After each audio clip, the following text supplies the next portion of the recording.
नमस्कार मंडळी, स्वागत आहे आपल्या सर्वांचं पुन्हा एकदा आपल्या यूट्यूब चॅनेलवर. तर आज आपण इथे बघणार आहोत कॉर्न चाट रेसिपी.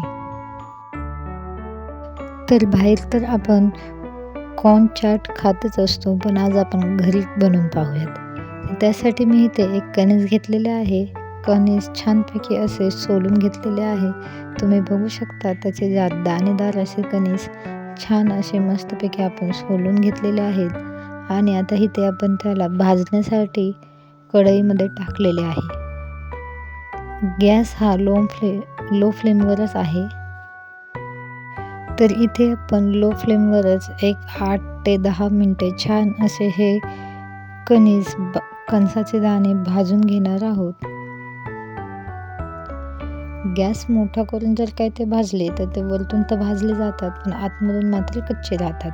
तर इथे एक 8 ते 10 मिनिटांनी मी गॅस हा मीडियम फ्लेमवर करून घेतलेला आहे. आणि इथे छानपैकी कणीस हे भाजून घेत आहोत. एकदम सोपी आणि झटपट होणारी अशी ही रेसिपी आहे. तर इथे मी गॅस लो फ्लेमवर करून घेतला आहे आणि त्याच्यामध्ये थोडेसे मीठ, लिंबाचा रस टाकलेला आहे आणि छान मस्तपैकी मिक्स करून घेत आहोत. तर इथे मी घरचा मसाला वापरला आहे. तुम्ही इथे मिरची पावडरही वापरू शकता. तुमच्या चवीनुसार तुम्ही कमी जास्त करू शकता.